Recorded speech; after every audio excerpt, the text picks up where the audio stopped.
Assalamualaikum warahmatullahi wabarakatuh. Waalaikumsalam warahmatullahi wabarakatuh. Kembali di Khairum. Ini Ustadz Fathillah 2.0. Ini yang kedua, kita baru pertama kali dong ya punya repeat ya. Iya. Lagi alhamdulillah. Yang pertama ini. Iya dong. Yang repeat, iya ya. Iya. Begitu udah Sebuah dulunya. kehormatan ya maksudnya. Kita Tapi boleh insya Allah beliau akan insya Allah rutin. Insya Allah akan rutin. Itulah. Karena memang ada titipan juga dari Loka Project biar rutin terlihat, biar rutin terus terlihat di kamera. Engagementnya lumayan kali ya. Iya. betul. Masya Allah. Kita ini membahas Syirah. Karena kemarin Syirah yang perang Siffin itu bagus ya insya Allah. Dan bermanfaat juga kan. Dan insya Allah nanti juga Muhammad Syari akan terus membahas Syirah juga. Ya. Sebelum Syirah dengan Ustadz Muhammad Syari, kita akan Syirah juga ya dengan Ustadz Ali Fathillah ini. Bahas apa nih? Ustadz mau ngebahas apa, Ustadz? Kita bahas apa ya? Kita mau bahas ke Nabi Lut alaihissalam ya. Oke. Jadi kisah Nabi Lut dan juga kaumnya. Betul. Jadi sebenarnya pertama-tama semua kisah para nabi dan rasul itu interesting untuk dibahas. Menarik sekali. Cuman kenapa kita titik bedatin Nabi Lut? Ya something lah, ada sesuatu di balik itu. Ada kondisi yang harus kita selamatkan. Betul. Ya, betul itu dia. Yang harus kita up dan kita dorong supaya orang-orang ingat lagi dengan kisah ini. Karena memang kisahnya Nabi Lut ini banyak mengandung sebuah hikmah.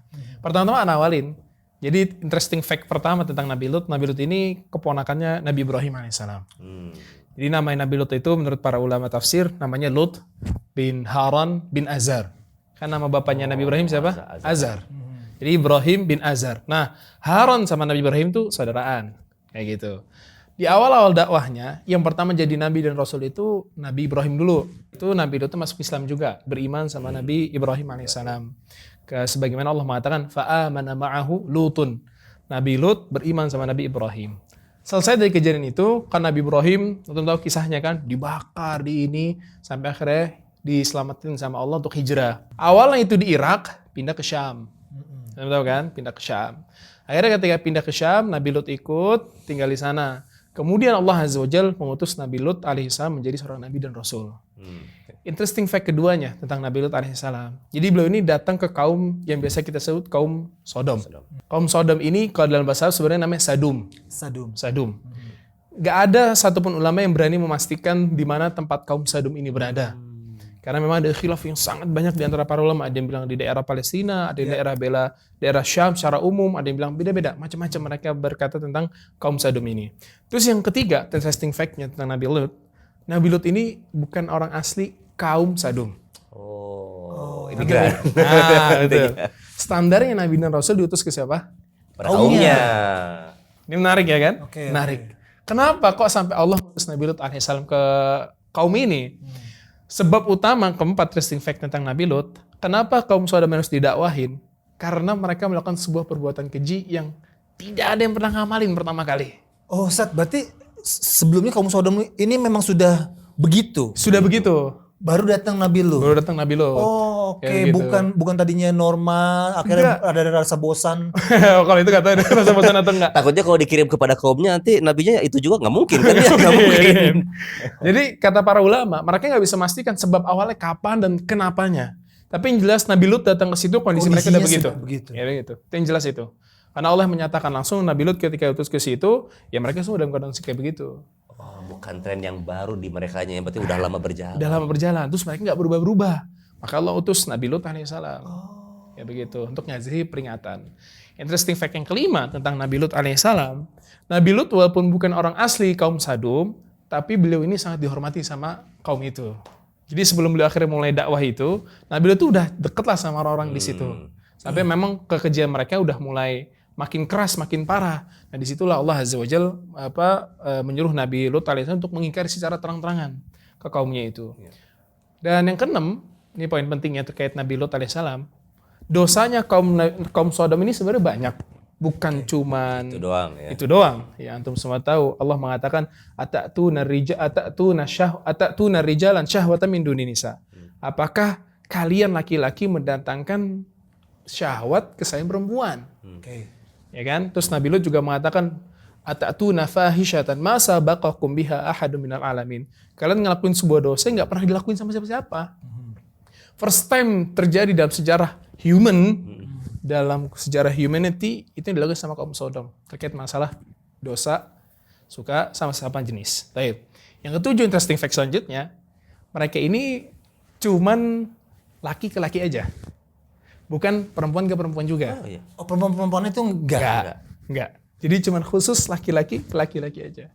Oh, berarti yang perempuan dan perempuan ini itu sebuah, kalau yang zaman sekarang berarti perempuan dan perempuan itu sebuah rekor baru lagi. Betul, malah penambahan. Bagi tambahan yang belakang-belakang itu lebih baru lagi. Nah, para ulama juga nyebutin, kenapa kok Nabi Lut sampai harus ngingetin mereka? Jadi, yang namanya maksiat, atau misalkan namanya maksiat, man sanna fil islami sunnatan sayyatan, falahu wizru man amila biha wa amila man amba'dahu ila yaumil qiyamah, atau kama qala sallallahu. Orang yang lakuin dosa first time, terus dicontoh sama orang lain, bakal diikutin sama orang-orang setelahnya ngamalin. Sampai hari kiamat, nggak dikurangin sama Allah sama sekali. Itu sebagai bentuk reminder nih buat mereka semua. Cuman kaum Sodomnya tentu nggak mau, walaupun udah diingetin sama Nabi Lut alaihi salam. Jadi ini cuma laki-laki ke laki-laki. Yang perempuannya enggak. Nganggur. Ya.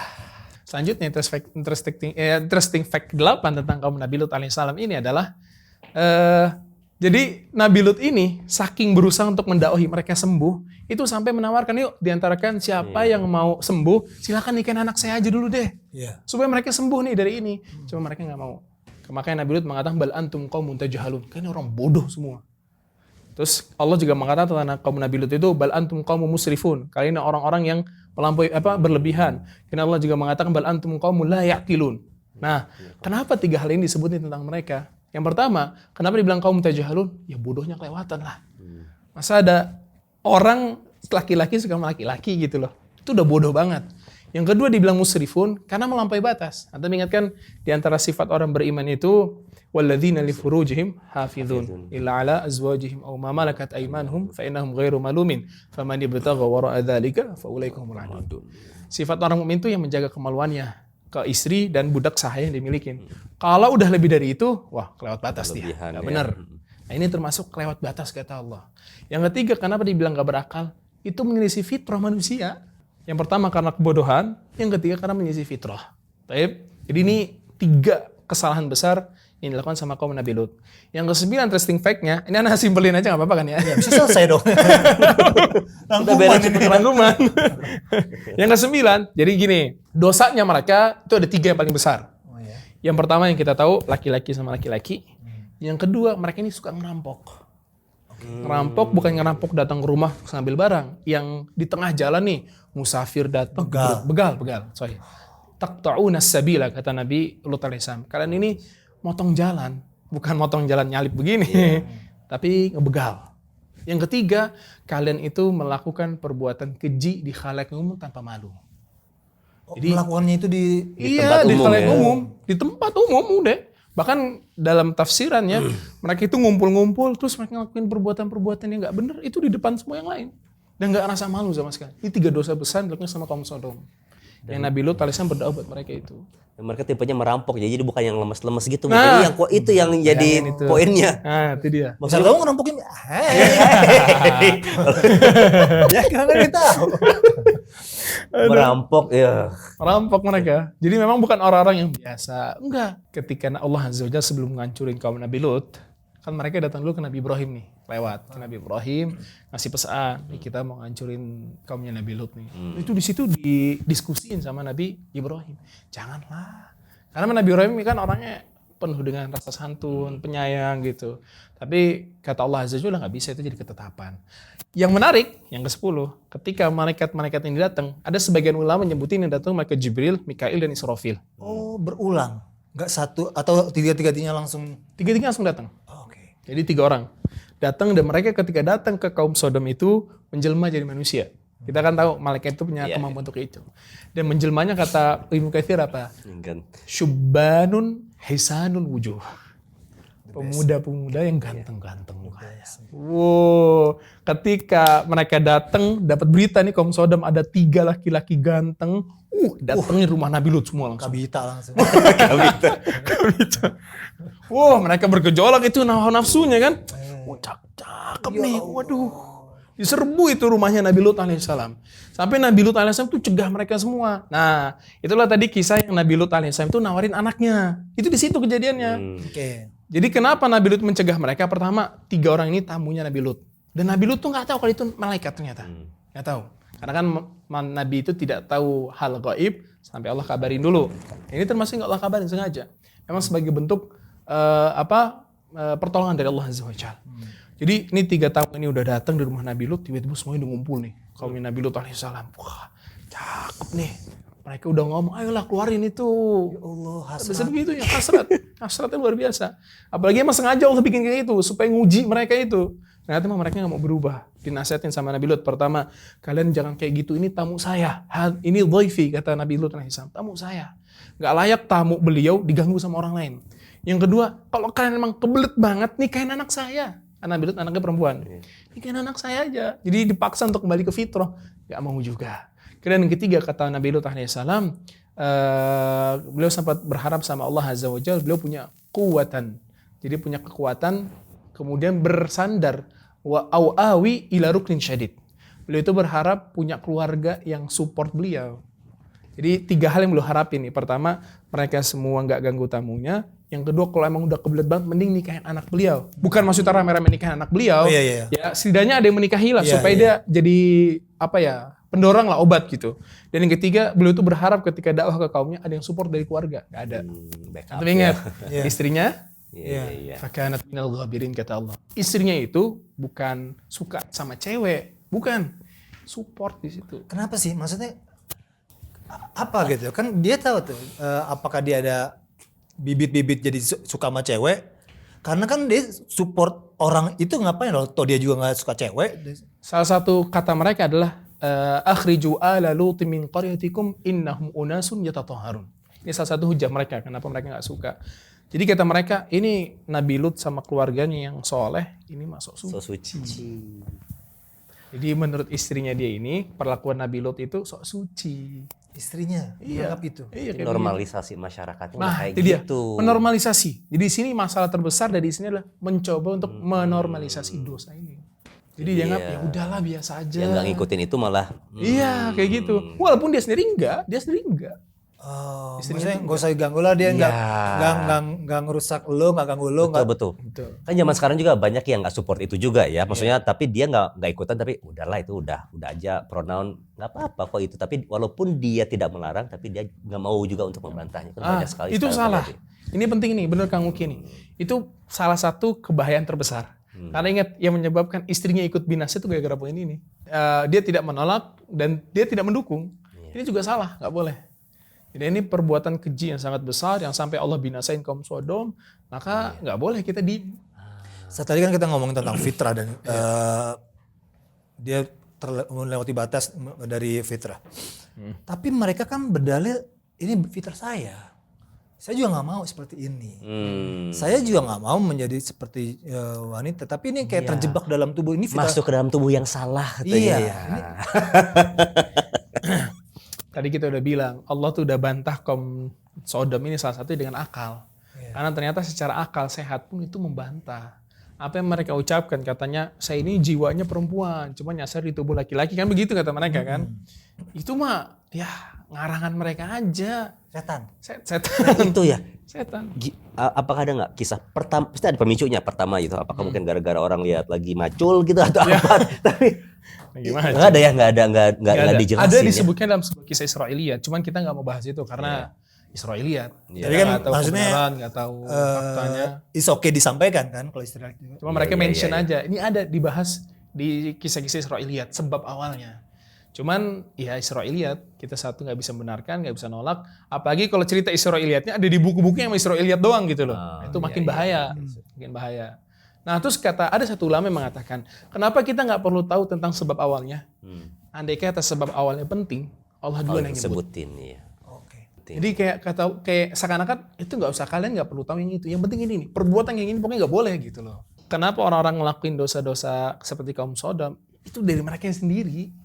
Jadi mereka yang sendiri, kayak begitu. Itu yang harus diubah dari mereka. Dosa-dosa itu kan sebenarnya pengulangan ya. Yes. Ya kan dari zaman repeat kan dari awal pembunuhan, akhirnya ada lagi pembunuhan dan jadi dan terus. Berarti kan ketika kaum Sodom itu melakukan pertama kali perbuatan tersebut, berarti sunatullah ulama pun akan tahu nanti akan ada yang hal seperti itu lagi. Ketika ini beres, nanti akan ada pengulang lagi. Betul. Dan Nabi SAW udah mention masalah ini juga. Kan di antara hukuman buat orang-orang yang lakuin kelakuannya kaum Nabi Lut ini kan dibunuh. Ijma para ulama. Yang berbeda di antara mereka cuman gimana cara ngebunuhnya. Iya.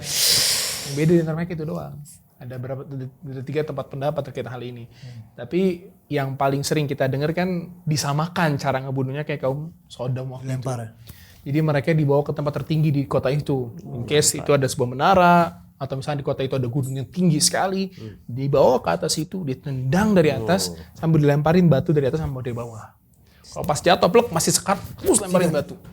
Karena waktu itu kaum Sodom ditinggikan, dibalikin. Iya, kata Allah faja'alna 'aliyaha safilaha wa amtarna 'alaihim matara. Jadi diangkat dulu sama Allah, seret, dibalik sama Allah, terus dihujanin batu. Situ baru ditimpain. Hilang rata. Kaum Nabi Lut alaihissalam. Sampai disebutin di sebuah kisah, itu anjing-anjing di kota itu berteriak semua. Berteriak apa? Gonggong gitu. Karena panik. Bayangin ke atas dibalik begini tiba-tiba. Panik semuanya. Dan waktu diadab itu, waktu subuh waktu itu. Inna maw'idahumus subuh. Alaysa subuhu biqarib, kata Allah.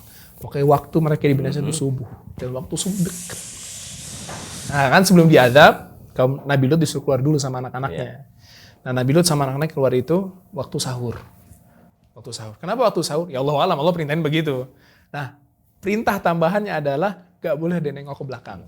Istrinya nengok? Enggak, istrinya kan tetap didiemin. Kata Allah kan illam ro'ata, kecuali istri kamu diemin, gak usah kasih tahu. Tinggalin. Karena innahu tusibuha ma'asabahum. Dia bakal tertimpa apa yang bakal nimpa mereka nanti. Jadi Nabi Lut suruh jalan terus gak boleh ngeliat ke belakang. Dan Nabi Lut kata para ulama itu ngedenger teriakan mereka semua. Dan teman tahu seorang nabi dan rasul itu sangat sayang sama kaumnya. Cuman karena mereka udah nyampe batas paling parah, akhirnya ya udah. Dan Allah perintahin begitu, udah jalan terus Nabi Lut. Selesai dibinasain, selesai. Dah kisahnya mereka. Berarti hanya tinggal berdua ya, Nabi Lut dan anaknya? Nggak tahu jumlah anaknya berapa ya. Ada khilaf di antara para ulama. Ada yang mengatakan Nabi Lut punya anak 1, ada 2, macam-macam. Intinya Nabi Lut dan anak-anaknya ini diselamatin sama Allah Azza wa Jalla. Hikmah dari tadi ya, maksudnya ketika kita melihat pentingnya mengingkari sebuah dosa tanpa kita nggak bisa berbuat apa. Nah, yang mau ditanya Ustaz, sikap kita nih sekarang. Kan sekarang udah mulai umum juga sih ya. Sebar. Bahkan ada beberapa kasus juga yang di depan, walaupun nggak sampai separah itu, tapi kan bertahap kan ini tuh kan. Iya, betul. Mereka juga zaman dulu pasti bertahap. Nah, yang kita takutin kan itu. Terjadi kayak gitu. Iya, pasti kita Makanya takutin. di kondisi sekarang yang penting banget kita pengingkaran. Bahkan di dalam agama Islam aja, ketika Nabi SAW datang, di antara hukuman nih, buat orang-orang yang agak lemah gemulai, melendoi itu harus dikeluarin dari kota itu, diasingkan. Gak boleh dia dari kota itu, penyakit itu pasti akan nyebar ke yang lain. Apalagi yang kayak begitu. Makanya di antara hukuman pelaku itu kan bunuh. Karena supaya ngekat langsung, plek, berhenti udah. Itu ibarat yang namanya virus. Menyebar yang sangat cepat dan diawali dengan sesuatu yang tidak kita sadari sendiri gitu. Betul. Kan. First step-nya apa tiba-tiba kayak gitu, nggak tahu juga kadang kita. Iya. Mereka yang hidup di zaman sekarang aja beda-beda kan. Kenapa kok awalnya mereka tiba-tiba tertarik interest sama jenis itu? Mereka beda-beda tuh sebabnya. Ada yang karena nonton video porno, ada yang karena jadi korban, ada yang karena melihat laki-laki itu kok kayak lebih menarik. Iya benar itu. Pernah baca itu. Jadi ketika nih orang ini ya dikasih ujian suka nonton porno. Iya. Awalnya ngelihatnya yang lawan jenis, tapi lama-lama ada ketertarikan ngelihat yang sama jenis. Itu syaitan kayak begitu. Dia kan nyesatin kita khutuwat ya kan. Step by step. Waktu itu siapa yang nyampein di sini itu step by step. Ustaz Muhammad ya. Mau dicari ya. Benar itu. Jadi syaitan itu nyesatin kita step by step. Bukan satu blok sesat, enggak. Oke, kamu nonton dulu lah film porno 1. Oke, udah. Dia lanjut step selanjutnya. Kayaknya kamu harus nyoba yang lain deh. Oke, step selanjutnya dia nyoba-nyoba yang lain. Lanjut explore yang lain. Kayaknya sama jenis kayak lebih menarik deh buat kamu. Diain terus. Diain. Ditambah zaman sekarang bisa muncul ads aja kan dia kita dipantau itunya kan ya. Algoritmanya bisa keluar. Kadang-kadang gini ya Ustaz, sebenarnya kan ya kita harus punya jiwa kasih juga lah ya. Iya benar. Maksudnya dan juga mendoakan gitu kan. Ya sebagai manusia ya. Sebagai manusia. Kadang kan juga dia ngomongin hak asasi manusia. Pengen disamain. Tapi kan kita juga memang perlu menyelamatkan kan. Betul. Ya kan? Betul. Karena kan kita juga belum ada hukum yang seperti itunya. Tadi minta syariat ya. Jadi apa nih Sat? Treatsnya karena dia sebenarnya juga pasti menyadari kalau dia itu melenceng gitu. Karena ketika dia ini hujatannya yang diterima ya kan, akhirnya dia semakin ya ke circle-nya aja udah. Iya betul. Yang pertama itu ya kita andai kata in case kita dapetin lah orang menyimpang kayak begitu, first thing to do ya nasihatin dia dulu. Nah biasanya orang-orang kayak gini kan keras kepala sebagaimana kaum Sodom tadi kan, malah dibilang sok suci lu, jangan sok-sok nasihatin kita lah, lu juga punya banyak dosa, kan gitu. Nah tapi yang harus kita tahu dalam menyampaikan nasihat itu nggak harus jadi orang suci. Kalau yang menyampaikan nasihat harus orang suci cuma Nabi doang dong. Terus kita masa nggak nyampe nasihat ya nanti kemungkaran tersebar di mana-mana akhirnya. Makanya walaupun kita ngelakuin kemaksiatan ya tetap kita dakwahin mereka. Terus yang kedua, nggak tahu di zaman sekarang ada metode baru nggak seperti dari sisi psikolog gitu. In case ada ya mungkin bisa dibantu melalui mereka. Kayaknya ada terapi-terapinya deh. Karena pernah dengar jadi orang-orang yang sudah ada penyimpangan itu ada terapinya supaya dilurusin lagi fitrahnya. Cuman memang katanya itu tetap bakal ngebekas. Memang sebuah luka yang sangat mengerikan gitu dalam jiwa itu. Ketika sudah tertarik sama sesama jenis itu bakal nyangkut di hatinya dia. Nah, yang ketiga kuncinya ya dari dia sendiri. Ada keinginan. Harus ada keinginan sebenarnya kuat. Benar. Yang kedua doa sama Allah. Itu udah kunci paling utama deh. Allahumma ati nafsi taqwaha wa zakkiha anta khairu man zakkaha anta waliyuha maulaha. Ya Allah bersini hati ya Allah gitu loh. Kalau misalkan ada yang merasa jadi pelaku kan, yang merasa demikian, doa sama Allah dibersihin hatinya supaya nggak tertarik lagi sama jenis. Ruqyah gimana sih? Ana belum tahu apakah apakah ini termasuk gangguan jin yang memang harus diruqyah atau enggak, Allah alam bisawab. Tapi kalau misalnya kita lihat dia sebagai sebuah penyakit saja, penyakit jiwa, ya oke aja ruqyah boleh-boleh. Ruqyah itu nggak harus kena ente kesurupan dulu, kena sihir dulu enggak. Atau mungkin jinnya nggak mau, gue nggak gitu. Iya. Bisa jadi ya. Kita nggak pernah tahu itu ya. Kita nggak tahu apakah di sana ada atau enggak. Iya juga. Udah emang nafsunya dia aja, gitu udah error. Tapi melihat dari itu ya, sulitnya ditinggalkan sebagaimana segala ya mungkin kemaksiatan itu dalamnya ada kenikmatan yang mereka rasakan ya makanya. Oh iya, benar. Ya kan ya. Benar. Kalau kita kan nggak kepikiran ya ketika melihat itu. Ya nggak mau mikirin aja, nggak mau tahu juga. Tapi saat ini yang terjadi ya mungkin ini ya habis lah ya ketika ini orang udah punya istri, kadang-kadang kena dan dia mengatakan nggak ada kenikmatan yang lebih nikmat ketika dia ituin. Astagfirullah.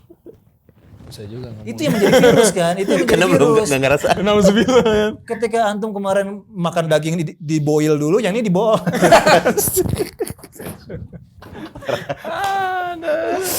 Iya. Ya Allah. Nah, itu memang karena ya kenikmatan itu mungkin ada campur tangan syaitan menurutnya. Jadi yang dijadi betul sebagaimana ya kita tahu kayak khamar kayak itu kan kita tahu bahwa itu pahit ya sebenarnya. Iya nggak enak. Ya nggak enak tapi khamar tadi dihias. Tapi ya jadi kayak ini aja gitu. Iya, udah ada janjinya syaitan ya, janjinya iblis dan bala tentara nyesatin kita pasti. Dan ngembosin dia pasti ngebikin sesuatu yang sebenarnya itu jelek jadi indah. Itu udah janjinya iblis ke Allah Azza wa Jalla langsung. Apa kesalahan yang sering terjadi? Apakah karena memang mungkin media yang untuk sebuah rating, sebuah pemasukan dan untuk dunia dikasih panggung? Itu salah satunya. Karena yang di literasi yang Anda baca dia ada sebuah penelitian ngebahas masalah bukan bahasa Inggris ya, bahasa Arabnya itu tentang masalah apa yang Allah sebutin tentang kaum Sodom dalam Al-Quran. Itu dibahas semua sama beliau. Nah di antara kenapa di zaman now ada penyimpangan kayak gitu. Sebab utamanya yang beliau sebutin di literasi ini, beliau bilang media sosial. Sekarang orang-orang yang punya penyimpangan kayak gitu diberikan panggung. Dan mohon maaf, media sosial itu kan panggung gratis. Buat semuanya, nggak memandang dia muslim, kafir, dia lurus fitrahnya atau enggak. Pokoknya ya bebas. Kalian boleh mengeksplor diri kalian, menyampaikan siapa kalian, nggak akan ada yang larang. Nggak ada sensor ya. Terlebih lagi, ya sosial media ini nggak peduli begitu. Yang penting rame, yang penting dapat duit, itu mau urusan masing-masing kan begitu. Nah makanya kita sebagai orang-orang yang lempeng, kalau bisa itu bukan membatasi malah menutup celah untuk itu semua. Jangan menormalisasi penyimpangan seksual kayak begitu. Harus dicegah. Say no to misalkan begitu kan. Iya. Atau menyindir-nyindir mereka terus. Sometimes kan mereka kesel juga lah kayak gitu kan akhirnya komen. Moga-moga dari omongan-omongan kita kayak gitu buat mereka sadar lah kayak begitu. Nah, sebagai seorang muslim Ustaz, kita kan ya kalau kita lihat misalnya contohnya teman kita berbuat salah, yang gampang aja buang sampah sembarangan kita pasti menegur kan ya. Betul. Jangan itu nggak boleh buat itu. Nah, sikapnya seorang muslim kalau kita melihat suatu hal yang kayak gitu di jalan gitu ya, orang yang kita bisa lihat mungkin agak melambai atau gimana atau dua kaki di jalan melambai, boleh nggak kita menegur mereka atau harus digimanain sih sikapnya kita terhadap mereka? Jangan sampai kita udah biarin aja itu mau urusan mereka aja gitu. Nggak bisa kayak begitu. Kita kalau ngeliat itu kan kemungkaran yang bisa diusahakan ya. Tapi sometimes juga nggak bisa bagi misalkan kayak ya perempuan sama perempuan atau laki-laki sama laki yang jalannya santai aja. Gak bisa kita nuduh, itu kayaknya ini Iya. Oke. Tapi kalau misalnya ada tanda-tanda kayak begitu atau misalnya dia bencong misalkan, tegur diingetin. Ya, kayak kasusnya kayak mahasiswa kemarin itu kan lagi ramai itu gitu. Iya, tegur Mas. Taubat Mas sama Allah Mas. Udah sebatas itu aja. Mas nggak takut diadab kayak kaum Sodom. Nah, kalau dia marah, ya udah tuh urusan dia. Kita udah nyampein tugas di situ. Ketemu lagi ingetin lagi, Mas, belum taubat juga, Mas. Mau sampai kapan? Nanti kain kafan mau warna pink emang. Lucu. Aduh. Benar ya. Aduh ya Allah. Kacau. Ya minimal kita nggak diam aja ya. Minimal kita bisa mengatakan sesuatu ya. Betul. Kan karena kan kalau dulu kan ya kayak pekerjaan-pekerjaan yang perempuan dilakukan oleh laki, sebenarnya kan nggak harus jadi seperti itu kan. Iya. Kayak sekarang barbershop ya sekarang kayak besarnya ya laki gitu. Iya. Kalau dulu kan untuk menjadi yang cukur rambut jadinya harus balon. Harus bangun. Baju salon. Iya kan? Kalau sekarang kan yang laki, terus juga yang jadi tukang masak atau segala macam, kan nggak harus jadi kayak perempuan. Iya benar juga. Harusnya kan kayak gitu ya berpikirnya ya. Lingkungan juga mungkin kadang-kadang dulu di lingkungan kita yang lama ya. Jadi memang bagian dari hairdresser sama itu kan memang perempuan semua. Qadarullah ada satu padahal teman SMA masuk ke sana. Dulunya laki-laki. Tapi karena lingkungannya setiap harinya sama perempuan lama-kelamaan nggak sadar. Walaupun bisa dibilang dia bukan menyimpang itu tapi sikapnya yang berubah. Tapi kan bertahap kayak gitu. Melendoy gitu. Jadi lingkungan juga sangat-sangat. Iya betul, lingkungan juga. Ya. Kan mereka bertahan dengan kondisi karena mereka merasa ada yang sama juga kan ya. Iya betul. Ada lingkungan yang mendukung dia, ada lingkungan yang ya nggak apa-apa lah. Yang penting lu tetap baik sama orang, tetap sholat, misalkan begitu kan. Kan ini dosa bakal diampuni. Begitu syubhatnya. Iya, bahkan ada tadi pagi baru lihat ada ormas namanya Pelangi Nusantara. Apa? Pelangi Nusantara. Iya, kan ketika jadi ormasnya udah ketika MUI memberikan fatwa tentang dihukum teman-teman yang dikasih ujian tersebut, ada 30 something yang menolak fatwanya MUI. Ormas. Dan salah satunya banyak ormas yang pelangi-pelangi itu. Hak asasi, dia mengatasnamakan pasti hak asasi manusia. Dan bahkan kan sosmed beberapa kampus unggulan juga malah mendukung dukungan terhadap itu. Bisa dibilang keadaan sekarang lebih parah dari zaman Nabi Lut, Ustaz. Dalam sisi sekarang kayak Itu udah nampak sih. Kan Anda udah bilang tadi zaman Nabi Lut kan cuma satu. Yang wanita nggak ada. Nggak ada. Sekarang kan bukan cuma wanita yang mengganti jenis kelamin, yang suka sama dua-duanya, apalagi yang satu lagi yang Q plus makin banyak. Dan mereka hidup di zaman ada Nabi. Dan Nabi Ibrahim juga hidup di zaman itu gitu ya. Sekarang di zaman kita. Nah sekarang Nabi udah nggak ada nih. Banyak wali di sana. Sekarang gini kan. Masih banyak orang kayak antum berdua yang mau istighfar begitu. Kalau kita mungkin udah dibalik kali. Iya, serem-serem. Saat kan kita juga ketahui ya, salah satu mungkin faktor ketika makanya ada larangan antar laki-laki itu satu selimut. Iya betul. Sahih. Ya kan Sa? Kan makanya bisa juga terjadi ketika di pesantren. Pesantren laki semua satu selimut. Pesantren semua santriwati semua. Yang dilihat nggak ada lawan jenis. Akhirnya yang namanya libido, ya kan? Libido itu kan sunatullah naik bergejolak, ya kan? SMP, SMA. dia nggak ada lawan jenis. Betul. Itu bisa. Ana nggak tahu ada riset membahas ini atau enggak, cuman there is possibility tentang itu ya. Ada kemungkinan sekali. Karena Ana sebagai anak pesantren pun mengakui adanya kondisi-kondisi kayak tadi. Tahu ada yang kayak begitu. Lama-lama si Fulan cantik juga nih. Bukan begitu maksudnya. 2 nih, ya kan? Melendoy. Sampai pada kasus ya dari salah satu pesantren, emang nggak ke apa aja, cuman kita tahu sebagai santri ya. Mereka ini melakukan perbuatan tidak itu di belakang mimbar. Ya Rob. Rasa iman udah gak ada, karena emang hawa nafsu dikedepanin banget. Makanya para ulama bilang, orang-orang yang lakukan itu kemungkinan besar sudah menjadikan hawa nafsu Tuhan buat mereka sendiri. Gimana pun gue enak, gue nyaman, gue seneng, itu yang gue cari. Gitu. Binasalah mereka. Tapi bener Ustaz, yang kelurupan apa? Selimutan. Itu larangan sahih. Itu disebut dengan sad dan lidhari'ah. Selain itu larangan. Jadi itu sad dan lidhari'ah itu menutup sebuah step yang bakal nganterin kepada dosa yang lebih parah. Makanya kalau kita lihat ayat tentang larangan zina, itu bukan larangan zinanya. Larangan mendekati. Iya. Jadi hal-hal yang mendekati menuju atau mendorong ke perzinahan aja udah Allah close, nggak boleh.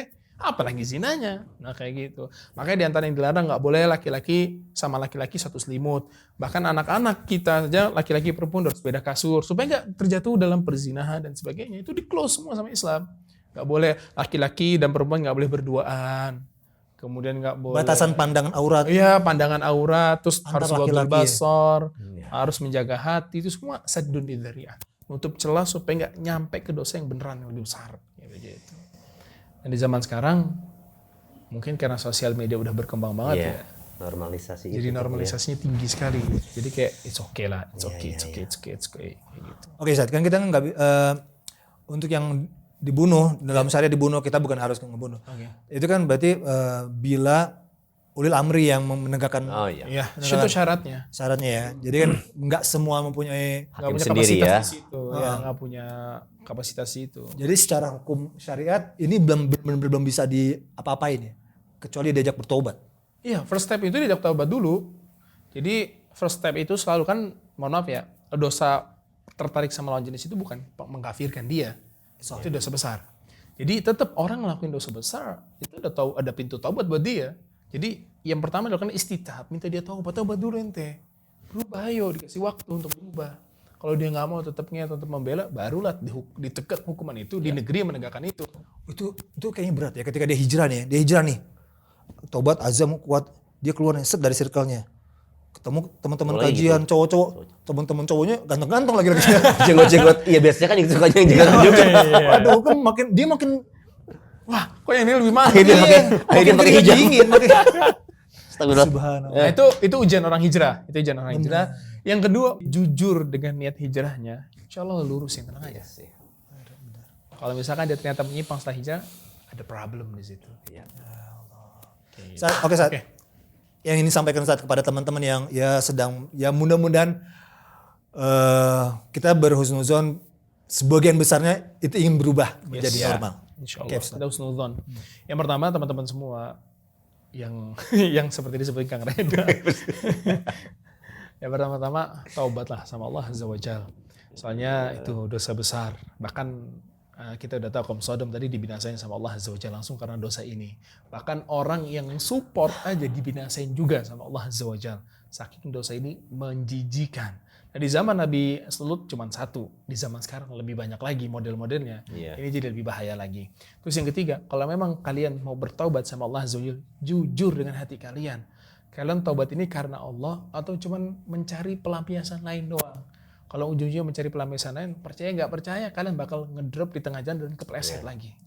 Maka sidqun niyah, jujurnya niat hijrah kita, itu penting untuk bikin kita istiqomah. Maka minta sama Allah Azza wa Jalla supaya Allah bimbing kita semua. Barakallahu fikum. Ya, untuk laki, ya jadilah fitrah yang otot, kuat, tulangnya bukan tulang lunak. Tulang lunak. Ayam presto.